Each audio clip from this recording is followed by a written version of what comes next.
जय हिंद प्यारे विद्यार्थियों, एक बार फिर से स्वागत है आप सभी का आपके अपने गुरुकुल एकेडमी छतरपुर के ऑनलाइन प्लेटफॉर्म पर। तो आज की वीडियो में हम फिर से एक बार देखने वाले हैं एक्सरसाइज 1.2। इसकी पिछली वीडियो में हमने एक्सरसाइज 1.2 को बेहतरीन तरीके से कंप्लीट कर लिया है और इस पूरे 1 चैप्टर की जो जिसका नाम है रियल नंबर, इसका हमने बेसिक एक वीडियो में कंप्लीट किया है। तो अगर आपने वो वीडियो नहीं देखी है तो पहले जाके आप बेसिक वाली वीडियो देखें, फिर एक्सरसाइज 1.1 को कवर करें, उसके बाद आप ये वाली वीडियो देखें जिसमें हम देखने वाले हैं एक्सरसाइज 1.2। इस एक्सरसाइज के लिए हमने जितनी भी बेसिक चीजें हैं वो हम पहले देख चुके हैं, लेकिन फिर भी अगर कोई चीज जरूरत पड़ती है हमें रिपीट करने की बेसिक में, तो हम यहाँ पर रिपीट करते हुए चलेंगे। जैसे फैक्टर क्या है, थोड़ा सा इसमें यूज करेंगे हम फैक्टर का। फैक्टर क्या कहलाता है तो हम देखेंगे, इसमें लिखा है prove that root 5 is irrational. ये सभी को पता है कि जिन नंबर के ऊपर रूट लगा होता है और वो परफेक्ट स्क्वायर ना हो और परफेक्ट क्यूब ना हो तो वो कहलाती है इर्रेशनल नंबर। हम ये जानते तो सबको ही है कि रूट 5 एक इर्रेशनल नंबर है, लेकिन वो पूछ रहा है कि आप तो प्रूव करके बता दीजिए कि रूट 5 एक इर्रेशनल नंबर है। ये मैथमेटिक्स का सवाल बिल्कुल इलॉजिकल क्वेश्चन है जिसमें पता सबको है लेकिन जबरदस्ती वो करवा रहा है। जबरदस्ती करवा रहा है तो हम जबरदस्ती लगा के भी दे देंगे उसको, उसमें कोई दिक्कत नहीं है। तो जब भी हमें किसी भी नंबर को इर्रेशनल प्रूव करना हो तो स्टार्टिंग से ही अपने सवाल को गलत दिशा में लेके जाते हैं और बाद में बोल देते हैं कि ये सवाल हमने गलत लगा दिया है। तो कोई भी नंबर दुनिया का या तो वो रैशनल होता है या फिर इर्रेशनल होता है। अगर हम बोल दें कि कोई भी नंबर रैशनल नहीं है, मान लो हमने लिख दिया यहाँ पर रूट 5 लिख दिया, हमने कहा कि रूट 5 रैशनल नहीं है, तो फिर रूट 5 कैसा होगा, इर्रेशनल होगा।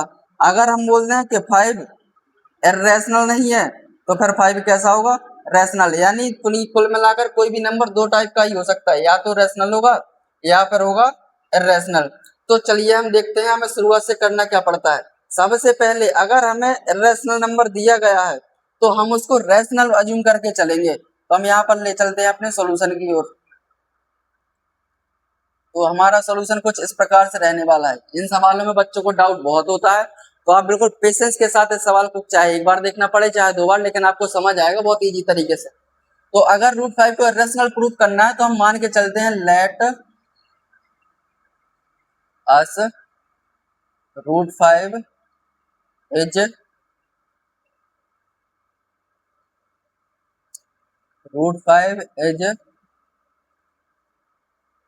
Rational number. हमने रूट 5 को एक रैशनल नंबर मान लिया जो कि हमने गलत माना है। यहीं से अपने सवाल को गलत लगाते जाते हैं। ये मैथमेटिक्स का ऐसा सवाल है जिसको गलत लगाने के सही नंबर मिल जाते हैं। तो आपको इस तरीके से लगाना है। अगर रूट 5 एक रैशनल नंबर है, माना है, ये है नहीं रियलिटी में, अगर ये रूट 5 रैशनल नंबर माना है तो हम इसको फ्रैक्शन की फॉर्म में लिख सकते हैं। तो हम रूट 5 को लिख सकते हैं ऐसे, रूट 5 इक्वल्स टू, आप यहाँ पर कोई भी अल्फाबेट ले लीजिए जो कि इंटीजर्स को शो करेगा, चाहे आप ए और बी ले लें चाहे पी और क्यू ले लें। तो हमने यहाँ पर पी और क्यू ले लिया। यहाँ पर जो हमने पी और क्यू लिए हैं वो हमारे इंटीजर भी हैं और कोप्राइम भी हैं। Here P and Q are integers and coprime. हमारे जो पी और क्यू हैं इंटीजर भी हैं और कोप्राइम है, यानी पी और क्यू कोई ना कोई मैथ के डिजिट हैं। कोप्राइम का मतलब होता है कि पी और क्यू किसी भी नंबर से कटते नहीं है, यानी दोनों का एचसीएफ केवल एक है। कहने का मतलब यह है कि पी और क्यू में कोई भी कॉमन फैक्टर नहीं है, एक के अलावा एक सबका फैक्टर होता है। तो सीधा सीधा कहे तो पी और क्यू में कोई भी ऐसा नंबर नहीं है जो पी को भी कैंसिल करा सके और क्यू को भी कैंसिल करा सके। यहाँ तो हम कह रहे हैं कि पी और क्यू कोप्राइम है, आगे चल के पी और क्यू का एक फैक्टर आ जाएगा जो दोनों को डिवाइड कराएगा, तो दोनों का फैक्टर माना जाएगा। तो देखते हैं। अच्छा, क्यू डिवाइड में है, इस तरफ जाएगा तो करा लेगा रूट 5 से मल्टीप्लाई, तो ये हो जाएगा रूट 5 और क्यू। इस तरफ बच जाएगा ओनली पी। अगर हमने रूट 5 को रैशनल माना है तो रैशनल तभी होगा जब इसके ऊपर से हम रूट हटा देंगे।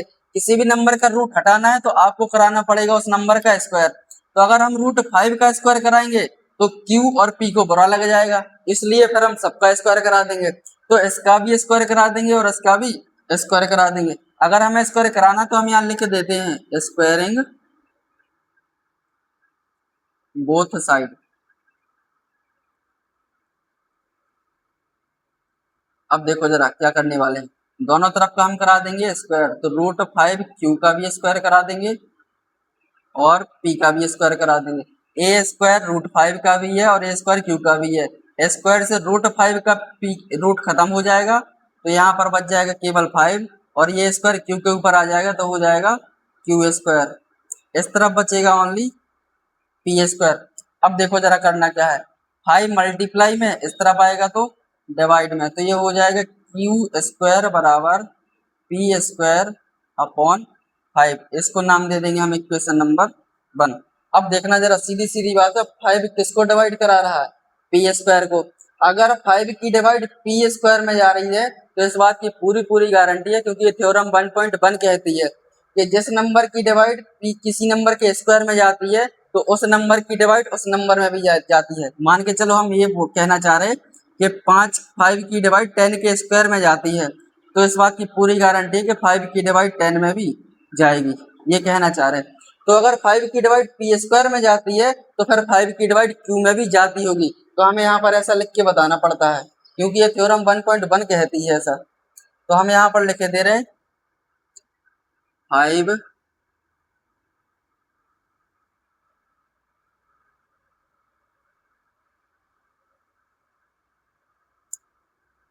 5 divides P square also 5 divides P. कहने का मतलब है कि 5 की डिवाइड पी स्क्वायर में जा रही है, इसलिए 5 की डिवाइड किस में भी जाएगी, पी में। अगर 5 की डिवाइड पी में जा रही है तो इसका कहने का मतलब है कि 5 पी का एक फैक्टर है तभी डिवाइड जा रही है। जिस नंबर की डिवाइड जाती है वो एक फैक्टर कहलाता है। तो सीधा सीधा अगर कहा जाए तो हम इसको सीधा सीधा ये बोल सकते हैं, इसको यहाँ पर देखना जरा, अगर 5 की डिवाइड पी स्क्वायर में जा रही तो हम बोल देंगे 5 is a factor of P. तो अगर ये 5 फैक्टर है तो हम इसको p को ऐसे लिख सकते हैं, p बराबर 5 इंटू, यानी किसी भी नंबर को हम फैक्टर की फॉर्म में लिख सकते हैं। जैसे अगर 10 के फैक्टर है 2 और 5 तो हम ऐसे लिख सकते हैं 2 इंटू 5, क्योंकि 2 भी एक फैक्टर है और 5 भी एक फैक्टर है। तो यहाँ पर तो हमें पता है कि 2 और 5 फैक्टर है, लेकिन यहाँ पर ये पता नहीं कि 5 तो एक फैक्टर है, तो 5 को हमने मल्टीप्लाई में लिख लिया, लेकिन 5 के साथ और ऐसा कौन सा नंबर लिखते हैं जो p बना दे, तो ये तो हमें पता नहीं है, ना किसी को पता है। तो इसके साथ हम कोई अल्फाबेट ले लेते हैं अपने मन से। तो हमने एक अल्फाबेट ले लिया अपने मन से, आप कुछ भी ले सकते हैं। तो हमने एक अल्फाबेट ले लिया यहाँ पर c, तो हम सिर्फ p को लिख सकते हैं p इक्वल्स टू 5c। यानी अगर कहीं भी p के प्लेस पे हमें 5c लिखना पड़े तो हम उसको यूज कर लेंगे। तो हमें p की वैल्यू पता चल गई कितनी है, 5c। अब हम p की वैल्यू रख देंगे इक्वेशन फर्स्ट में, तो हम यहाँ पर लिख दे रहे हैं put p equal 5c in equation first. Equation first हमारे पास ये निकल के आई थी जो कह रही थी क्यू स्क्वायर बराबर पी स्क्वायर अपॉन 5। अब देखते हैं क्या होने वाला है। जहाँ p लिखा है वहां पर लिख देंगे हम 5c, तो p यहाँ पर लिखा है तो हमने लिख दिया 5c, और स्क्वायर चढ़ा है इसके ऊपर तो हमने स्क्वायर भी लगा दिया। ठीक है, कोई दिक्कत नहीं इतने में। अब देखो जरा क्या होने वाला है, ए स्क्वायर 5 का भी है और ए स्क्वायर सी का भी है। तो 5 का स्क्वायर कराएंगे तब हो जाएगा यहाँ पर 25, सी का स्क्वायर कराएंगे तो हो जाएगा सी स्क्वायर, और नीचे रहने वाला है 5। 5 से हम 25 को कैंसिल करा देंगे, 5 से 1 बार, 5 से 5 बार, तो यहाँ पर बच जाएगा क्यू स्क्वायर बराबर 5c स्क्वायर। अब 5 मल्टीप्लाई में इस तरफ जाएगा तो डिवाइड में आ जाएगा, तो देखो जरा क्या हो जाएगा, Q square upon 5 equals to C square. अब देखो एक कंडीशन फिर से बनी, 5 यहाँ पर डिवाइड करा रहा था पी स्क्वायर को और 5 यहाँ पर डिवाइड कराने लगा क्यू स्क्वायर को। इससे हमें यही पता चलता है कि 5 की डिवाइड किस में भी जा रही है। अब तो 5 की डिवाइड क्यू स्क्वायर में भी जा रही है, तो हम फिर से लिख देंगे वहीं पर कि 5 divides Q square also 5 divides Q. अगर 5 की डिवाइड क्यू स्क्वायर में जा रही है तो 5 की डिवाइड फिर किस में भी जा रही होगी, क्यू में, ये कहती है थ्योरम 1.1। अच्छा, यहाँ से हमें एक एनालिसिस मिला था कि 5 पी का भी एक फैक्टर है, अगर डिवाइड जा रही तो फैक्टर कहलाता है। तो 5 पी का भी एक फैक्टर है और यहाँ से पता चला 5 क्यू का भी एक फैक्टर है, जबकि हम यहाँ कह रहे थे पी और क्यू को प्राइम नंबर है, यानी इनका कोई भी कॉमन फैक्टर नहीं है। यहाँ इतना सॉल्व करने के बाद पता चला कि P का एक फैक्टर है 5 और Q का भी एक फैक्टर है 5, यानी 5 दोनों का एक कॉमन फैक्टर है। यहाँ जो कहा था और यहाँ से जो निकला वो दोनों एक दूसरे के जस्ट अपोजिट हैं। तो देखो हमें इसमें इन सवालों में थोड़ी सी लैंग्वेज लिखनी पड़ती है, तो हम यहाँ पर लिख देंगे therefore 5 is a common factor of P and Q। अब देखो जरा, यहाँ हम कुछ और कह रहे थे और यहाँ आते आते कुछ और कहने लगे। यहाँ हम कह रहे थे कोप्राइम है, यानी इनका कोई भी कॉमन फैक्टर नहीं है। यहाँ आते आते हम कहने लगे 5 is a common factor of P and Q, यानी ये कॉन्ट्राडिक्शन क्रिएट हुआ है। कॉन्ट्राडिक्शन का मतलब होता है जो हम पहले कह रहे थे वो आगे जाके बात गलत साबित हो जाए। तो यहाँ पर एक कॉन्ट्राडिक्शन हुआ है, तो हम यहाँ पर लिख देंगे दिस कॉन्ट्राडिक्शन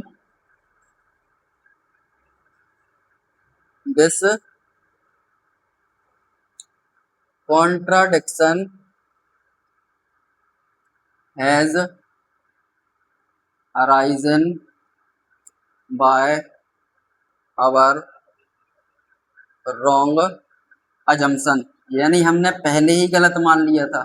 हमने आपसे पहले ही बोला था कि एक ऐसा सवाल है जिसको गलत लगाने के सही नंबर मिलते हैं, तो हमने अपना रॉन्ग अज्यूम किया था स्टार्टिंग में ही, क्योंकि ये हम जानते हैं इरेशनल है और हमने इसको रेशनल पहले ही अज्यूम कर लिया था, इसलिए गलत हो रहा है ये पूरा सवाल।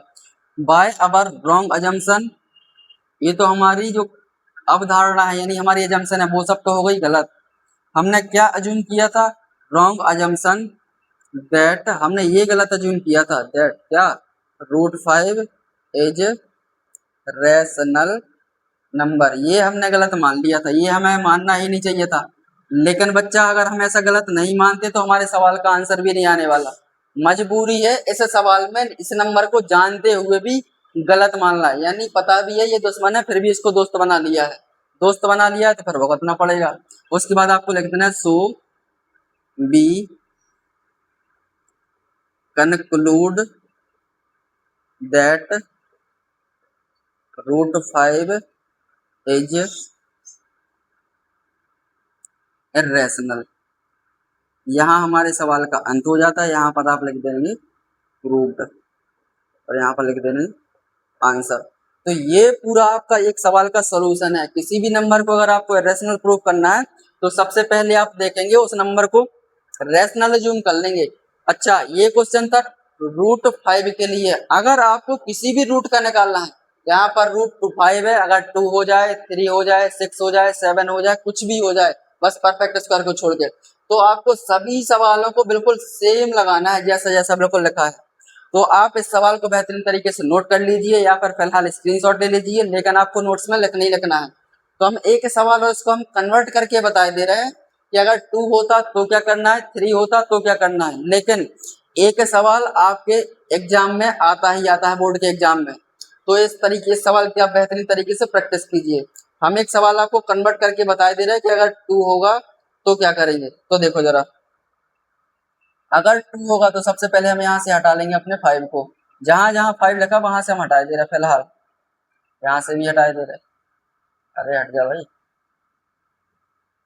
देखो जरा, अगर यहाँ पर होता, अगर इस सवाल ही में होता हमारा यहाँ पर √2, 5 की जगह पे अगर 2 होता तो क्या करना पड़ता है। मान लो 2 है यहाँ पर √2, अगर √2 है तो सबसे पहले आपको इस सवाल को ऐसे ही मान लेना है जैसा आप करते आए। √2 यहाँ आ जाएगा, √2 यहाँ आ जाएगा, √2 यहाँ आ जाएगा, आप स्क्वायरिंग करा देंगे तो यहाँ भी √2 आ जाएगा, यहाँ पर आ जाएगा 2, यहाँ पर आ जाएगा 2। जहां जहां 5 आया है वहां वहां सब जगह आप 2 से सब्स्टिट्यूट कर दीजिए, तो यहाँ भी 2 आ जाएगा, यहाँ भी 2 आ जाएगा, बिल्कुल लगाना सेम टू सेम है। तो यहाँ भी 2 आ जाएगा, यहाँ भी 2 आ जाएगा, यहाँ भी 2 आ जाएगा, यहाँ भी 2 आ जाएगा, यहाँ भी 2 आ जाएगा। 2 का स्क्वायर होता है 4, तो यहाँ पर 4 आ जाएगा। 4 यहाँ पर नीचे 2 रहेगा, 2 से काटेंगे तो यहाँ पर आ जाएगा 2, यहाँ पर भी आ जाएगा 2c², 2 चला जाएगा डिवाइड में। इस सवाल को जब आप लगा लेंगे तो आपको सब जगह ये पता चलेगा कि पहले जो जब 5 था तो 5 की डिवाइड जा रही थी, जैसे ही आपने 2 लिया तो फिर यहाँ पर p को डिवाइड करेगा 2, और इस पूरे सवाल को लगाने के बाद q को डिवाइड करने लगेगा 2। यहाँ पर 5 कर रहा था, उसके बाद करने लगेगा 2। तो अब आपको ये पता चल गया कि पहले वाले सवाल में जब 5 था तो 5 कॉमन फैक्टर था, इस सवाल में बन जाएगा 2 कॉमन फैक्टर, बाकी सब आपको सेम टू सेम लिख देना है। तो आपके सवाल में अगर रूट 5 है तो पहले जैसा लगा देना है, रूट 2 है तो जहां जहां रूट 5 है वहां वहां पर आप 2 लेके देख लीजिए, आपका आंसर आ जाएगा। अगर 3 है तो भी आप ऐसे ही कर सकते हैं, रूट के अंदर कोई भी नंबर हो आपको लगाना सेम ही है। अगर खाली रूट है तो, अगर रूट के साथ कोई और नंबर है तो देखते हैं क्या होने वाला है। तो आप इस सवाल को नोट कर लीजिए, अगर कहीं डाउट है तो आप कमेंट के माध्यम से बता सकते हैं। उसके बाद हमारा एक सेकंड सवाल है जो कह रहा है prove that 3 + 2 root 5 is irrational. अगर खाली रूट है तो पिछले के जैसा, अगर रूट के साथ कोई नंबर एक्स्ट्रा लिखा है, जैसे इसमें 3 भी एक्स्ट्रा लिखा है, 2 भी एक्स्ट्रा लिखा है, तो इन सवालों को कैसे करना है, ये उन वाले सवालों से ही है। तो लेकिन हमें करना वैसे ही, अगर रेशनल प्रूफ करना है तो पहले हमें इसको उल्टा मानना पड़ेगा रेशनल। तो देखो हम इस सवाल को भी करने चलते हैं। तो इस सवाल को करने के लिए हमें सबसे पहले लिखना पड़ेगा सॉल्यूशन। अगर इसको रेशनल प्रूफ करना है तो हमें इसको मानना पड़ेगा रेशनल। तो हम यहाँ पर लिख देंगे 3 + 2 रूट 5, लेट अस लिखना पड़ेगा इसके लिए। पहले आप यहाँ पर लिख देना लेट अस, कॉन्ट्रेरी दैट, या फिर लेट बस लिख दो, कोई दिक्कत नहीं। तो हमने यहाँ पर लिख दिया let 3 + 2 root 5 is rational number. अगर ये रैशनल नंबर है तो हम इसको फिर से फ्रैक्शन की फॉर्म में लिख सकते हैं। तो देखो जरा कैसे लिख देंगे, 3 + 2 रूट 5 = 2। यहाँ पर लिख देंगे हम P/Q। आप कोई भी अल्फाबेट ले सकते हैं, हमने P और Q लिया है, आप चाहें तो A भी ले लें, BC ले लें, CD ले लें, कुछ भी ले लें। अब देखो जरा, अगर हमें किसी भी नंबर को रेशनल प्रूफ करना है तो हमारे पास ओनली रूट होना चाहिए, रूट के साथ कोई भी नंबर ना लिखे हो। जैसे हमारे पिछले सवाल में था, पिछले सवाल में ओनली रूट था, इस वाले सवाल में कुछ भी है, जो कुछ भी है उसको हम उठा के दूसरे तरफ ले आएंगे। तो 3 प्लस का है, 3 को पहले हम इस तरफ ले जाएंगे तो इस तरफ बचेगा ओनली 2 रूट 5। अगर 3 इस तरफ आ जाएगा तो हो जाएगा P/Q, प्लस का है इस तरफ आएगा तो हो जाएगा माइनस का। इस वाली फ्रैक्शन को हम सॉल्व कर लेंगे, इसके नीचे कुछ नहीं तो हो जाएगा 1। अब देखो जरा इस तरफ, पहले हम फ्रैक्शन को सॉल्व करते हैं, अभी 2 को भी इस तरफ ले जाना है। तो फ्रैक्शन में एलसीएम आ जाएगा क्यू का, क्यू की डिवाइड कराएंगे क्यू में 1 बार, 1 की मल्टीप्लाई पी में तो पी, माइनस 1 की डिवाइड कराएंगे क्यू में क्यू बार, क्यू की मल्टीप्लाई 3 में तो 3Q। उम्मीद है आपको ये फ्रैक्शन सॉल्व करना आती होगी। चलिए हमने फ्रैक्शन सॉल्व की, अब हमारे पास 2 रूट के साथ बचा है 2, 2 मल्टीप्लाई में इस तरफ आएगा तो हो जाएगा डिवाइड में। तो हमारे पास हो जाएगा इस तरफ ओनली रूट 5 = P - 3Q/2Q। अब देखो जरा कंडीशन क्या है, यहाँ पर हम एक चीज लिखना भूल गए कि जो हमारे P और Q हैं वो हमारे इंटीजर भी है और कोप्राइम भी है। यार P, ये आपको हर सवाल में लिखना है, P and Q are integers and coprime. तो हमारे जो P और Q हैं वो इंटीजर्स भी हैं और कोप्राइम नंबर भी है। तो हमारा इतना सॉल्यूशन निकल के आया कि हमने एक तरफ सिर्फ रूट वाला नंबर बचा लिया, ये हम पहले ही प्रूव कर चुके जस्ट पहले वाले क्वेश्चन में कि ये एक इर्रेशनल नंबर है। अब यहाँ आ जाओ जरा, थोड़ी देर के लिए कॉन्सेप्ट समझना है कि जितने भी मैथमेटिक्स में इंटीजर होते हैं वो सब कहलाते हैं रैशनल नंबर, या होते ही है रैशनल नंबर। रैशनल नंबर में कुछ भी जोड़े तो भी रैशनल आता है, रैशनल में कुछ भी माइनस कराए तो भी, इंटीजर में कुछ भी जोड़े तो भी रैशनल आता है, इंटीजर में कुछ भी माइनस करें तो भी रैशनल आता है, इंटीजर में किसी भी नंबर की मल्टीप्लाई या डिवाइड कराए तो भी रैशनल आता है। कुल मिलाकर कहने का मतलब ये है कि यहाँ से लेके इतना नंबर जो लिखा है ये है पूरा रैशनल नंबर, जबकि ये लिखा दिखाई दे रहा है रूट 5 इर्रेशनल नंबर। पूरी मैथमेटिक्स में रैशनल और इर्रेशनल कभी इक्वल नहीं हो सकते, लेकिन हमारे सवाल में तो कंडीशन बन चुकी है कि इर्रेशनल इक्वल है रैशनल के ही, कहीं ना कहीं तो गड़बड़ है। तो देखो हम फिर से एक लैंग्वेज पे आ जाते हैं कि ये पूरा इर्रेशनल है और ये पूरा रैशनल है। पूरी मैथमेटिक्स में रैशनल और इर्रेशनल कभी इक्वल नहीं हो सकते। तो देखो हम इसको लिख के कैसे बताएंगे, अगर या तो फिर ये दोनों रैशनल होने चाहिए या फिर दोनों इर्रेशनल होने चाहिए। तो देखो हम लिख के बता दे रहे हैं यहाँ पर P and Q are integer. अगर P और Q इंटीजर हैं तो फिर ये पूरा नंबर होगा rational, P and Q are integer, then P minus 3Q upon 2Q is rational. Mathematics कहती है कि रैशनल के एक पल में भी रैशनल होता है। अगर ये पूरा रैशनल है तो फिर ये भी कैसा होगा, तो फिर ये भी होगा। And √5 also be a rational number। तो फिर √5 भी कैसा होगा, एक रैशनल नंबर होगा। अच्छा, ये हुआ क्यों है ऐसा, लेकिन हम तो पहले से जानते हैं ये कैसा नंबर है, रैशनल नंबर है। यहाँ हम कह रहे हैं कि √5 एक रैशनल होगा, जबकि हम पहले से जानते हैं ये कैसा नंबर है, रैशनल। तो इसके आगे हम और लिखना पड़ेगा, but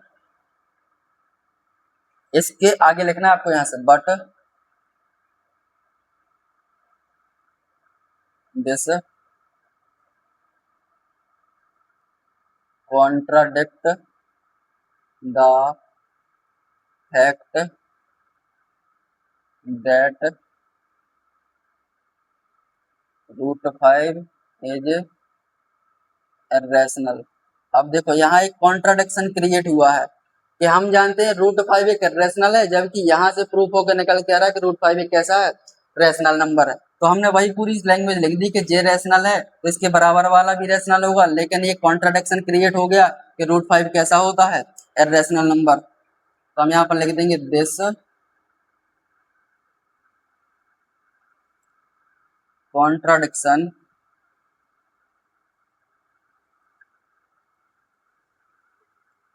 arisen by our wrong assumption. हमने गलत ही मान लिया था इसको स्टार्टिंग से ही। क्या गलत मान लिया था, दैट, ये गलत मान लिया था, क्योंकि हम जानते हैं √5 पहले ही से रैशनल है तो ये पूरा रैशनल था, लेकिन जानते हुए भी हमने क्या मान लिया इसको, रैशनल। दैट 3 + 2√5 इज रैशनल, ये हमने मान लिया था गलत। अगर ये गलत है तो फिर सही क्या है, तो हम यहाँ पर लिख देंगे सो B conclude that 3 + 2√5 is irrational। ये आपका हो गया है सेकंड क्वेश्चन एक्सरसाइज 1.2 का। तो ये थोड़ी से सवाल कंफ्यूजिंग है, लेकिन फिर भी अगर आप प्रैक्टिस करते हैं तो बहुत अच्छे से आपको ये सवाल आने लग जाएंगे। तो रूट वाला तो बिल्कुल सेम है, कैसा भी नंबर आ जाए आपको करके देख लेना। अगर रूट के साथ कोई नंबर है तो फिर आपको ये वाली प्रोसेस अपनानी पड़ेगी। इन सवालों में आपको लगाने का तो नंबर मिलता ही है, साथ के साथ जो आप लैंग्वेज लिखे हैं इस लैंग्वेज का नंबर मिलता है। अगर आप लैंग्वेज मिस्टेक करते हैं या नहीं लिखते हैं तो फिर आपके नंबर कटने के पूरे पूरे चांस बनते हैं। इसलिए आप बेहतरीन तरीके से सवाल की भी प्रैक्टिस करें और लैंग्वेज की भी प्रैक्टिस करें। तो आप इन सवालों की प्रैक्टिस करें। इसकी नेक्स्ट वीडियो हम देखेंगे क्वेश्चन नंबर 3 में जितने भी क्वेश्चन है वो सब हम सॉल्व करेंगे। तो इस वीडियो को ज़्यादा से ज़्यादा शेयर करें, इस चैनल पर नए आए हैं तो सब्सक्राइब करें और अपने दोस्तों के पास शेयर जरूर करें। Thank you.